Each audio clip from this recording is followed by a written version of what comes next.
এইটো এটা মানৱীয় ভুলটো ইচ্ছাকৃত নে অনিচ্ছাকৃত তাৰ তদন্ত কৰিব লাগিব। কথাটো শুনাৰ পৰাই ৰাতিপুৱাৰ পৰা মনটো বেয়া লাগি আছে, সেইকাৰণে মই নিজে গুচি আহিলোঁ। মই ভাবোঁ যে প্ৰিন্সিপাল কৰ্তৃপক্ষ যথেষ্ট কঠোৰ হ'ব লাগে। হয়, ৰোগী কম আছিলে, মেচিন বেছি আছিল।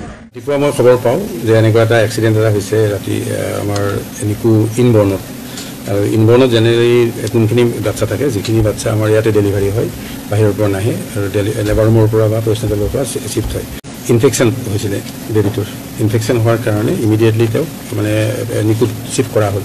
চিফ্ট কৰাৰ পিছত কালি যেতিয়া দুপৰবেলা ৰাউণ্ড দেখিলে, তেতিয়া তেওঁক দেখিলে যে জণ্ডিছ আৰম্ভ হৈছে ল'ৰাটোৰ। কিন্তু দুৰ্ভাগ্যবশতঃ কালি প্ৰায় 5:22 মানত 5:20লৈকে আমাৰ নাৰ্ছে হেৰি কৰিছে যে নাৰ্ছ গৈছেও, নাৰ্ছ গৈ পেলাই তেওঁলোকৰ যিটো বেবীক ফিডিং দিব লাগে, মানে যিহেতু বাচ্চাবিলাকৰ মাক থাকিব নোৱাৰে, গতিকে মাকবিলাক গৈছিলে।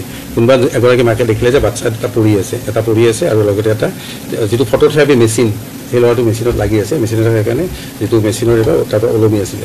লগে লগে খবৰ দিলে। খবৰ দিয়াৰ লগে লগে আমাৰ ডক্টৰ গ'ল, নাৰ্ছো গ'ল আৰু লগে লগে সেই যিটো মাটিত আছিলে, মাটিত থকা ল'ৰাটোক উঠালে, মানে কেঁচুৱাটোক উঠাই পেলাই তাৰ একো হোৱা নাই। আৰু যিটো ওলমি আছিলে, সেই ওলমিটো যিটো চেপ্টিচিমিয়া হৈ আছিলে আৰু ফটোথেৰাপি তাক দিয়া আছিলে, সেই ল'ৰাটোৰ মানে লগে লগে তাক ৰিচাৰ্চিছন কৰিব আৰম্ভ কৰিলে, কিন্তু দুৰ্ভাগ্যবশতঃ ৰিচাৰ্চিছন কৰিব নোৱাৰিলে। গতিকে মই সমগ্ৰ হেৰিটো কেনেকৈ হ'ব পালে, কাৰণ আজিলৈকে আমি নিকু আৰম্ভ হোৱাৰ বা এইটো প্ৰায় 20-25 বছৰ হ'ল, আজিলৈকে এনেকুৱা ঘটনা কেতিয়াও হোৱা নাই, কৰি যোৱা নাই। গতিকে কেনেকৈ পৰিব পালে, কেনেকৈ হেৰি হ'ল, তো কিবা কাৰণত এক্সিডেণ্টত কেনেকৈ পৰিল, হয়তো গাখীৰ খুৱাই থওঁতে হয়তো কাৰোবাৰ কিবা অসুবিধা হ'ব পাৰে। মই সেই সমগ্ৰ হেৰিখিনি যোন নাৰ্ছৰ ডিউটি আছে, ডক্টৰৰ ডিউটি আছে, ক্লিনাৰৰ ডিউটি আছে, যাৰ ডিউটি আছে, সকলো এনকুৱাৰী সামৰি এটা আমি তদন্তৰ ঘোষণা কৰিছোঁ। এই তদন্তৰ ৰিপৰ্ট আহিলে আপোনালোকক নিশ্চয় জনাব। নামি আহোঁতে মোক কেইজনমানে কমপ্লেইন কৰি আছিলে যে ট্ৰলিখনত 200 টকা খুজি আছে। মই এতিয়াই আমাৰ পুলিচক কৈছোঁ যে আজি ৰাতি এৰেষ্ট কৰক। গতিকে অকণমান শাসনৰ প্ৰয়োজন থাকে। আৰু মই ভাবোঁ যে প্ৰিন্সিপাল কৰ্তৃপক্ষ যথেষ্ট কঠোৰ হ'ব লাগে। কোনোবাক যদি খবৰ পায় অমুক নাৰ্ছে বেয়া ব্যৱহাৰ কৰিছে, দূৰত ট্ৰেন্সফাৰ কৰি দিলে লেঠাটো মৰি যায়, কোনোতো যাব নোখোজে, নিজে নিজে ঠিক হ'ব। গতিকে পাব্লিকৰ কমপ্লেইন শুনাৰ সাহসটো থাকিব লাগে। আগতে মই প্ৰায়ে আহিছিলোঁ, শুনিছিলোঁ, কৰিছিলোঁ।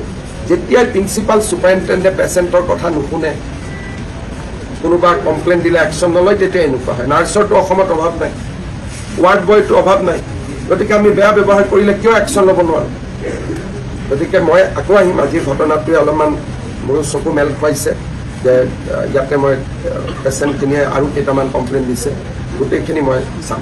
গুৱাহাটী চিকিৎসা মহাবিদ্যালয় আজি ৰাতিপুৱা শ্ৰীমতী স্মিতা ডেকা আৰু উৎপল বৰদলৈ নৱজাত সন্তান এটা আমাৰ যিটো জণ্ডিছ নহ'বৰ কাৰণে আমি যিটো ফটোথেৰাপি মেচিনত থওঁ, তাৰ পৰা বাগৰি পৰে আৰু পুত্ৰ সন্তানটিৰ মৃত্যু হয়, ছোৱালী সন্তানটিৰ মৃত্যু হয়। ছোৱালীজনীৰ ওজন প্ৰায় 3.7 কেজি আছিল। বিষয়টোৰ ওপৰত অনুসন্ধান কৰিবলৈ ৰাজ্য চৰকাৰে এখন 3জনীয়া কমিটি গঠন কৰি দিছে। আমাৰ অতিৰিক্ত মুখ্য সচিব সুইটি চাংচন, ডাইৰেক্টৰ মেডিকেল এডুকেশ্যন আৰু এইমছৰ এজন বিশেষজ্ঞৰে সৈতে এই তদন্ত কমিটিটো গঠন হ'ব। ফটোথেৰাপিক ইউনিটৰ পৰা বাগৰি পৰিছিলে, মই নিজে তাক চাই আহিলোঁ। যথেষ্ট খালী মেচিন থকা স্বত্তেও এটা মেচিনতে কৰ্তব্যৰত নাৰ্ছে হওক, চিকিৎসকে হওক, 3টাকৈ বাচ্চাক একেলগে তেওঁলোকে ৰাখি থৈছিলে। মেচিনৰো অভাৱ নাছিলে, যথেষ্ট খালী মেচিন আছিলে। এনেকুৱাও নহয় যে মেচিন নথকা বা মেচিনৰ অসুবিধাৰ কাৰণে তেওঁলোকে এটা সন্তানৰ জেগাত বা 2টা সন্তানৰ জেগাত 3টাক ৰাখি থ'বলগীয়া হৈছিলে। মোৰ দৃষ্টিত বা মই যিটো বুজিলোঁ, যথেষ্ট সংখ্যক খালী মেচিন থকাৰ পিছতো তেওঁলোকে এই কন্যা সন্তানজনীক আন 2টা সন্তানৰ সৈতে তাতে একেলগে থৈছিলে। আৰু এই সন্তানটিৰ ওজন স্বাভাৱিকভাৱে 3.7, যথেষ্ট বেছি বা ভাল ওজন বুলি ক'ব লাগিব। আৰু সন্তানটো বাগৰি পৰে।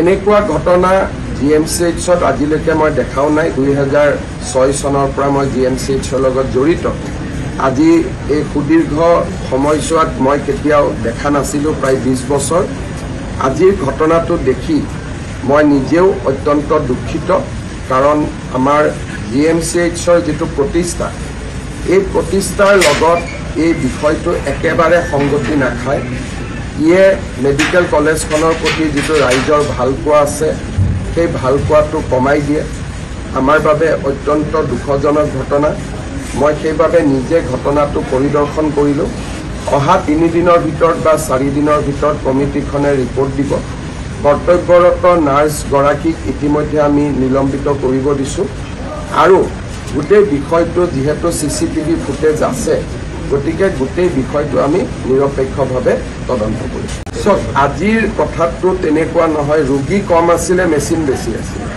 আৰু GMCHত এতিয়া সুবিধা যথেষ্ট আছে আৰু এনেকুৱাও নহয় যে ৰোগী অসম্ভৱ আছে ইয়াতকৈ বেছি ৰোগী থকা অৱস্থাটো মই GMCHত আহিছোঁ আজিয়ে যেতিয়া মই মেডিকেল কলেজৰ বা যিটো জননী আমি বুলি কওঁ সেই বিল্ডিংটোত মই গৈছিলোঁ আগতে মানুহ একদম ফেচ খাই থাকে কিন্তু আজি তাৰ তুলনাত মানুহ 25% কাৰণ বিভিন্ন গাঁও বিভিন্ন নগৰ বিভিন্ন মেডিকেল কলেজ হোৱাৰ পিছত GMCHৰ ওপৰত হেঁচা বঢ়া নাই হেঁচা কমিছে আৰু মেডিকেল কলেজখনো চাৰিওফালে আৰম্ভ হোৱা ৰাস্তাৰ সিফালেও বহুত ব্যৱস্থা গুচি গৈছে গতিকে ক'ব গ'লে কালি যিটো বা আজি ৰাতিপুৱা যিটো ঘটনা এইটো আমি পেচেণ্ট বেছি হৈছে বুলি আমি দায় সাৰিব পৰা ঘটনা নহয় এইটো এটা মানৱীয় ভুলটো ইচ্ছাকৃত নে অনিচ্ছাকৃত তাৰ তদন্ত কৰিব লাগিব কিন্তু ভুলটোক আমি ভুল বুলি ক'ব লাগিব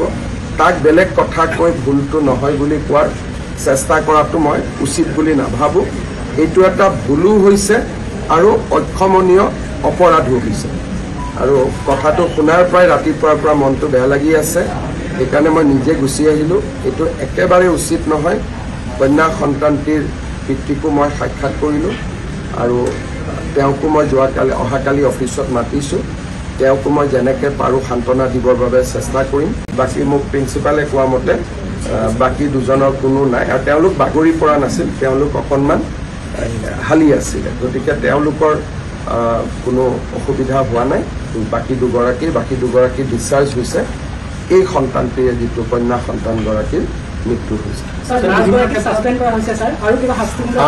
কালি ভিডিঅ'টো চোৱা যাওক যে কি পৰিৱেশত হৈছিলে আৰু মই চালে বিষয়টো নিৰপেক্ষ নহ'ব গতিকে ইনকুৱাৰী কমিটিয়ে গোটেই বস্তুটো চাওক আৰু অহাকালি মই আমাৰ কমিশ্যনাৰক আন মেডিকেল কলেজ কেইখনৰ লগতো এখন ভিডিঅ' কনফাৰেঞ্চ কৰিব দিছোঁ যাতে এনেকৈ ফটোথেৰাপি ইউনিটত 3-4টাকৈ বাচ্চা তেওঁলোকে ৰাখি নথয় ক'ৰবাত যদি আছে আৰু এই গোটেই ঘটনাটোৰ পৰিপ্ৰেক্ষিতত আমি এখন SOPও বনাব লাগিব যাতে আন মেডিকেল কলেজ এইটো এটা ঘটনা আজি GMCHত হৈছে কালি ডিব্ৰুগড়তো হ'ব পাৰে গতিকে অহাকালি মই আমাৰ সিদ্ধাৰ্থ সিং কমিশ্যনাৰ তেখেতক কৈছোঁ যে গোটেইকেইখন মেডিকেল কলেজৰ principal head of the department আমাৰ পেডিয়াট্ৰিক্স আৰু গাইনিক লগত লৈ তেওঁ যাতে VC এখন কৰি সকলোকে এই ঘটনাটোৰ বিষয়ে জনাই দিয়ে কাৰণ এইখন মেডিকেল কলেজত প্ৰয়োজনীয়তকৈ অজস্ৰ ডাক্তৰ আছে প্ৰয়োজনতকৈ অধিক নাৰ্ছ আছে প্ৰয়োজনতকৈ অধিক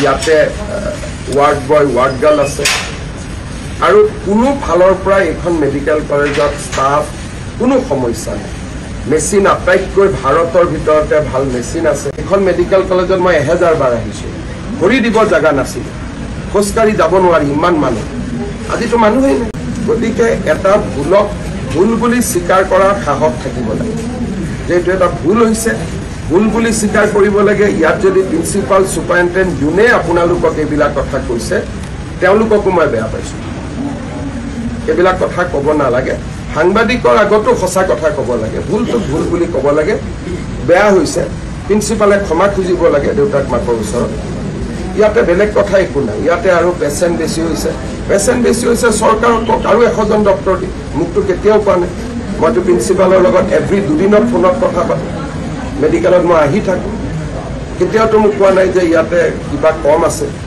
এইখন মেডিকেল কলেজত অপৰ্যাপ্ত ডক্টৰ আছে ডক্টৰে চাৰ্জাৰী কৰিব নোৱাৰে এজন ডক্টৰে ইয়াত সপ্তাহত এদিন চাৰ্জাৰী কৰিবও জেগা নাপায় ডক্টৰৰ কাৰণে চাৰ্জাৰী ডিপাৰ্টমেণ্টত ইমান ডক্টৰ আছে যে ৰোটেশ্যনত মই ঠিক কথা কৈছোঁ নে নাই বৰ্মা সপ্তাহত এদিন যেনে তেনে পায় বাকী 6 দিন এনেই থাকে গতিকে এইটো সম্পূৰ্ণ ভুল তথ্য সন্তানটি সম্পূৰ্ণ নেগলেক্টৰ কাৰণে মৃত্যু পৰিয়ালটোৰ যিটো কষ্ট তাক ক্ষমা খুজিলেও শেষ নহয় এটা মনত সদায় দুখ এটা লৈয়ে পৰিয়ালটো থাকিব লাগিব আৰু ময়ো মুখ্যমন্ত্ৰী হিচাপে মই যথেষ্ট দুখ লাগিছে এইটো হ'ব নালাগিছিল আৰু যথেষ্ট বেয়া লাগিছে বোলে ইলেক্ট্ৰিকেলত কিবা এটা হৈছে বৈদ্যুতিক কথা ক'ব লগা নাই কিন্তু খালী মেচিন থাকোঁতে এটা মেচিনতে 3টাকৈ বাচ্চা উঠাই দিছে দি এটা বাচ্চা বাগৰি পৰিছে তাৰপিছত কৈছে পেচেণ্ট বেছি আছে এইটোতো ঠিক কথা নহয়